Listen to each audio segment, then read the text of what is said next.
इंसानियत बचाओ संघर्ष समिति और राष्ट्रवादी कांग्रेस पार्टी की जानिब से आज का ये एहतजाज आप और हम लोग मिलकर कर रहे हैं। मालेगांव शहर हमेशा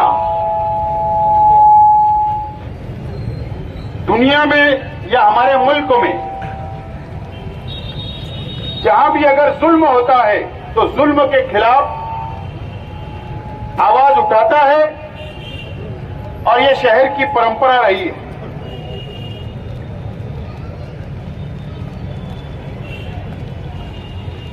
लेकिन ना जाने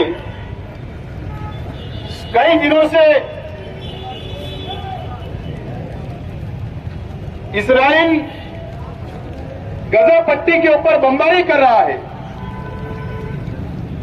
दहशत फैला रहा है, आतंकवाद कर रहा है, लेकिन हमारे शहर से आवाज नहीं उठाई थी। हम जिंदा कौम हैं, हम मुर्दार नहीं है और हमको यहां एहतजाज दर्ज करना इजराइल के खिलाफ, इजराइल की मजम्मत में, इजराइल के आतंकवाद के खिलाफ आज का हमारा ये धरना और आंदोलन है और हम लोग मेमोरेंडम आज देने वाले हैं।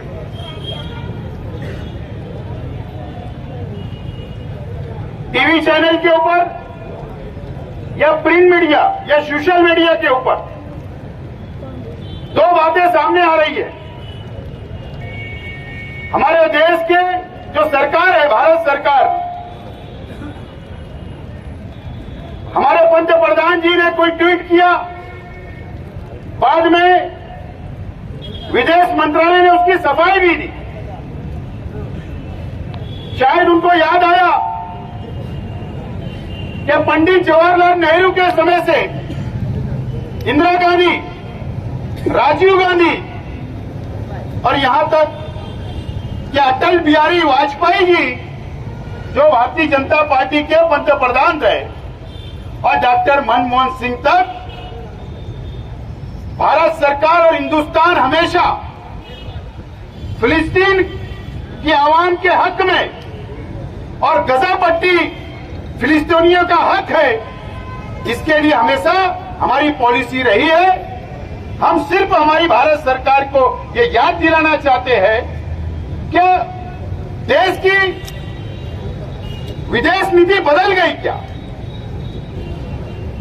क्या संसद के अंदर कोई कायदा पास हो गया क्या?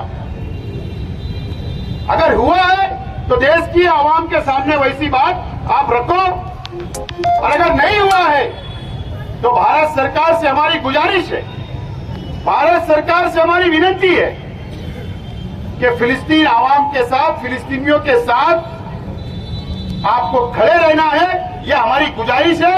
यह मेमोरेंडम हम आज एडिशनल कलेक्टर के मार्फत राष्ट्रपति महोदया को देने वाले हैं। दोस्तों और साथियों, आतंकवाद की हिमायत कोई नहीं कर सकता है। पूरी दुनिया के अंदर आतंकवाद की हिमायत कोई नहीं कर सकता है और ना हम करते हैं। लेकिन अगर कहीं एक बम फूट जाता है दुनिया में कहीं भी, अगर 5 लोग भी मर जाते हैं तो उसको आतंकवाद बोला जाता है। और इजराइल कई दिनों से मुसलसल गजा पट्टी के ऊपर बमबारी कर रहा है। मासूम बच्चे शहीद हो रहे हैं, हमारी मां बहनें शहीद हो रही है, वहां की आवाम, वहां के मुसलमान शहीद हो रहे हैं। तो क्या यह आतंकवाद नहीं है? आज दुनिया में हॉस्पिटल के ऊपर जंग के अंदर जंग होती है, लेकिन आम शहरियों के ऊपर नहीं होती है, बमबारी उनके ऊपर नहीं होती है। पूरे गांव के गांव, पूरे शहर को बर्बाद नहीं किया जाता। एक उसके उसूल होते हैं, लेकिन उसूल के खिलाफ हॉस्पिटल के ऊपर भी बमबारी की गई, 500 से ज्यादा लोग वहां पर शहीद हो गए। क्या दुनिया के अंदर आज इजराइल सबसे बड़ा आतंकवादी है और पूरी दुनिया ने और हमारी भारत सरकार ने उसकी मजम्मत करना चाहिए और उसको संयुक्त राष्ट्र से बाहर कर देना चाहिए। यह हमारा अपना मुतालबा है। उसको आतंकवाद आप नहीं बोलोगे, लेकिन अभी हमारे तमाम ही साथियों ने बताया कि मस्जिद अक्सा के अंदर इजरायली फौज जूते पहनकर घुस जाती है। बरसा बरस से ऐसा कोई दिन नहीं वहां पर गुजरता जो इजराइल या वहां की फौज वहां के फिलिस्तीनियों के ऊपर जुल्म नहीं करती है।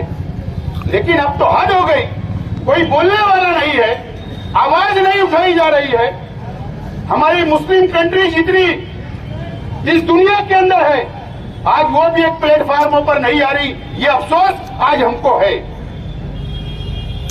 अगर आज हम एहतजाज कर रहे हैं और फिलिस्तीन आवाम के ऊपर, गजा पट्टी के ऊपर अगर आज बम बरसाए जा रहे हैं, तो हम आज अगर इजराइल की मजम्मत कर रहे हैं, अगर कोई दूसरा ममालिक, अगर कोई भी समाज, कोई भी धर्म के मानने वालों के ऊपर अगर जबरदस्ती बमबारी करेगा तो हम उसकी भी मजम्मत करेंगे।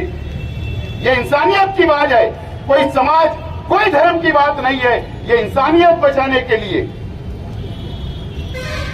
भाईचारा के लिए ये लड़ाई है। और मैं समझता हूं दुनिया के अंदर अलग अलग ममालिक के अंदर इजराइल की मजम्मत के अंदर एहतजाज हो रहे हैं, धरना आंदोलन हो रहा है, बड़े बड़े मोर्चे निकल रहे हैं। हमने एक छोटा सा यहां पर आज एहतजाज किया और हमारे यहां के प्रशासन से, चाहे वो पुलिस प्रशासन हो, चाहे यहां के महसूल डिपार्टमेंट हो, हमारा निवेदन भारत सरकार तक आप पहुंचाए। और हमने आज इसीलिए यहां पर हम लोग यहां बैठे हैं कि पुलिस डिपार्टमेंट की तरफ से, महसूल डिपार्टमेंट की तरफ से हमसे रिक्वेस्ट की गई कि आप मेमोरेंडम देने के लिए आप एडिशनल कलेक्टर ऑफिस ना आए, हम यहीं पर इंतजाम कर देते। आज जुमा का दिन है, नवरात्रि का त्योहार चल रहा है, तो हमने रिक्वेस्ट कबूल किया। हमको हमारा शहर पे अमन रखना है, ये भी हमारी अपनी जिम्मेदारी है। कोई गलत पैगाम ना जाए, कोई गलत घटना ना कर दे, कोई सरपसंद कुछ ना कर ले, इसलिए इसके लिए हमने ये फैसला किया कि यहाँ पर प्रशासन आया है और हमारा एहतजाज दर्ज हो रहा है। हमने दर्ज करवाया और हम आज प्रशासन को यही मेमोरेंडम देंगे और दुआ के साथ यहाँ का ये एहतजाज खत्म होगा।